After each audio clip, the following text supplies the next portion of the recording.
Estamos a 26 de enero de 2026 y si uno está mirando el precio de Bitcoin ahora mismo, bueno, probablemente sienta un nudo en el estómago. Sí, sin duda. Se está moviendo en esa zona de los 87, 88 mil dólares y el recuerdo de octubre de 2025 está muy, muy fresco. Claro, cuando parecía que no había techo. Exacto, superando los 125 mil. Tengo el dato acá de Reuters. El 6 de octubre tocó los 126.279.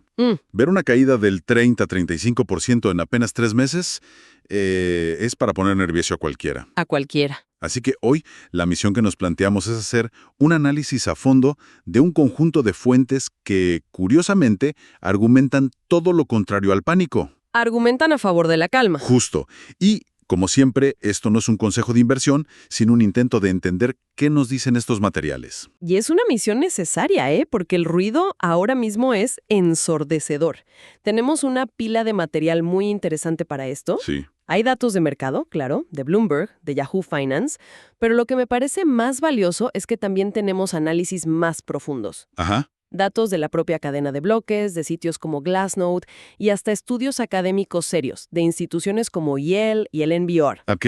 La idea no es predecir el precio de mañana, sino intentar separar esa señal de fondo del ruido del día a día. De acuerdo, pues empecemos por lo más obvio, lo que todos sentimos. La volatilidad.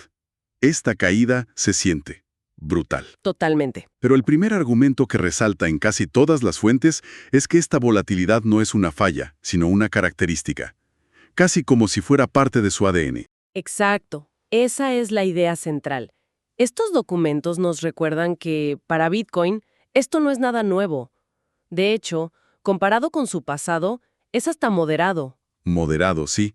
Ponen en perspectiva caídas históricas que hoy suenan a película de terror. Un 93% en 2011. Espera, ¿un 93%? O sea, eso es básicamente irse a cero. ¿Quién sobrevive a eso psicológicamente? Pocos, supongo. Y por eso es tan relevante.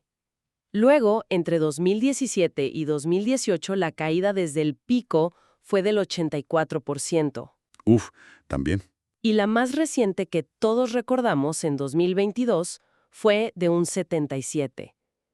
Lo que todos estos eventos tienen en común, y es el punto clave del análisis, es lo que vino después. ¿La recuperación? No solo una recuperación, sino un nuevo máximo histórico. Los siglos posteriores a esas caídas brutales vieron multiplicadores de 10, a veces hasta de 100.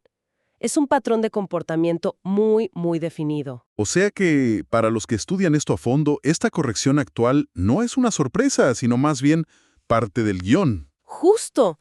Y aquí es donde la perspectiva académica se pone interesante. A ver. Encontramos un estudio de Yale publicado en el Journal of Portfolio Management y otro de Tsivinsky para el NBR, que en lugar de llamar a esto crisis o colapso, lo califican de oportunidades de acumulación. Cambia toda la perspectiva. Es un lenguaje completamente distinto al del pánico que se ve en redes sociales, y lo respaldan con datos. Históricamente, estas fases han promediado retornos de más del 300% en los 2 o 3 años siguientes. Eso es un dato muy contraintuitivo. Y mencionaste algo de que la volatilidad está disminuyendo.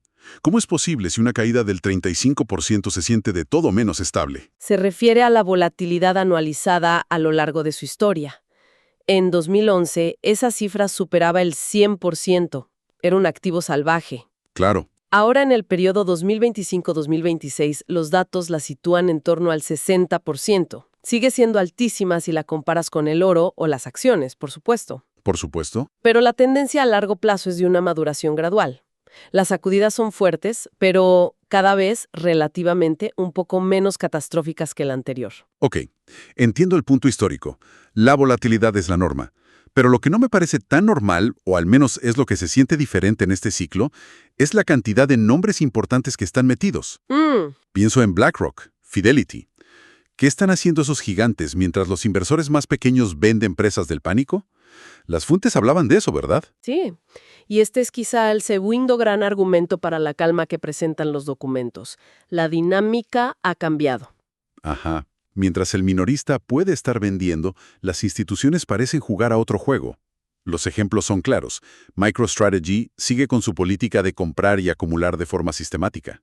Cierto. Y los ETFs, que son la gran puerta de entrada institucional, según reporta Forbes, tuvieron algunas salidas de capital entre noviembre y diciembre de 2025, lo cual es normal en una corrección. Entiendo. Pero en el neto, en el panorama general, siguen registrando entradas de capital. Parecen estar viendo estos precios como un descuento. Entonces la idea es que su presencia crea una especie de red de seguridad que antes no existía. Más que una red de seguridad, es como si estuvieran construyendo los cimientos de hormigón de un edificio. Antes, el precio se sostenía sobre una base mucho más inestable, de pura especulación minorista. Ahora, hay un suelo mucho más sólido debajo, aunque los pisos de arriba todavía se puedan sacudir con fuerza. No se trata solo del dinero que entra, es un cambio estructural. Ok. Un estudio del Journal of Financial Stability, ya en 2022, argumentaba que esta integración en las finanzas tradicionales reduce drásticamente el riesgo de un colapso total y permanente. Y esto ya no es una teoría, es una realidad. Exacto. Hay una estadística del Cambridge Center for Alternative Finance, actualizada a 2025, que es demoledora. Cerca del 60% de las instituciones financieras a nivel global ya tienen alguna forma de exposición a criptoactivos. ¿60%? Sí, ya no es una pregunta de si van a entrar, sino de cómo y cuánto. No están especulando para la semana que viene, están integrándolo en carteras a largo plazo. Entiendo. Estrategia a largo plazo. Pero en el día a día todo el mundo habla de los ciclos y de cómo el halving de 2024 fue el combustible para el cohete que nos llevó a los 126,000. Claro. ¿Cómo encaja esa famosa reducción a la mitad en esta caída que estamos viendo ahora? ¿Es parte del mismo fenómeno? Absolutamente. El tercer punto que analizan las fuentes es precisamente ese, entender que estamos dentro de un ciclo predecible. El halving es el motor de arranque, sin duda. Sí. Reduce la nueva oferta a la mitad y con una demanda constante o creciente, el precio tiende a subir. Eso fue la euforia de 2025. Pero lo que estamos viendo ahora es la resaca necesaria de esa fiesta. ¿La resaca? Me gusta la analogía. ¿Y en qué consiste exactamente? Principalmente en dos cosas. Primero, los mineros, cuya recompensa se acaba de reducir a la mitad. Tienen que ajustar sus operaciones. A veces venden parte de sus reservas para mejorar su equipamiento y seguir siendo rentables. Ok. Segundo, y más importante, es la limpieza del apalancamiento. Durante la subida eufórica, muchísima gente pide prestado para apostar a que el precio seguirá subiendo. Claro, la avaricia. Exacto. Cuando el precio se da la vuelta, todas esas posiciones se liquidan de forma automática y masiva, lo que acelera la caída. Un dato de las fuentes mencionaba liquidaciones de más de $20,000 millones en un solo día. 20,000 millones. Es una cifra astronómica. Es como una purga. Es la palabra perfecta. Una de las fuentes usa una analogía que me pareció muy buena. Es como una dieta estricta. A ver, es dolorosa al principio. Te sientes débil, sin energía, pero a largo plazo elimina los excesos y deja un sistema mucho más sano y fuerte para la siguiente etapa de crecimiento. Esta corrección está purgando todo ese apalancamiento excesivo del sistema. Y esto del halving no es algo que dependa de la opinión de un analista o de la Fed, no. Está escrito en el código. Ahí está la clave de todo. No es un evento de mercado, es un mecanismo de escasez programada. Y nos lleva al famoso modelo Stock to Flow, que muchos descartan como una simple teoría de Internet. Sí, es polémico. Pero resulta que tiene bases científicas sólidas. Un estudio bastante riguroso, publicado en la revista Física A en 2019, validó matemáticamente que la escasez de un activo, su relación entre las reservas existentes y la nueva producción, está directamente ligada a su valoración. Interesante. Y la historia lo respalda. Después del halving de 2012, el precio subió un 9,000%. Después del de 2016, un 2,000%. El patrón, aunque con diferentes magnitudes, es consistente. Ok, entonces tenemos, la volatilidad es normal, las instituciones están construyendo una base y los ciclos tienen este ritmo predecible de subida y purga. Eso es. Pero todo esto es sobre el precio, sobre el mercado. ¿Qué pasa con la tecnología en sí? O sea, ¿qué está pasando bajo el capó mientras todos miramos los gráficos con pánico? La red sigue funcionando igual. Esa es una pregunta crucial y nos lleva al cuarto pilar del argumento. Mientras el precio fluctúa salvajemente, la red de Bitcoin está objetivamente más fuerte y segura que nunca. ¿En serio? Sí, y esto es algo que a menudo se ignora. Los datos de blockchain.com que revisamos son contundentes.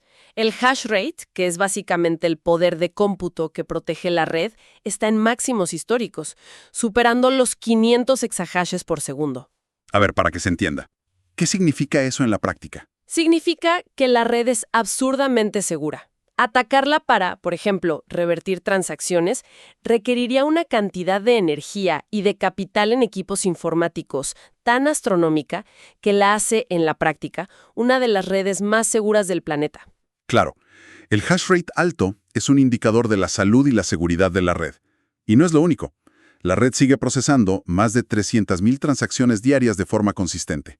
No se ha detenido, no ha fallado, sigue su curso. Sigue funcionando 24/7, como fue diseñada.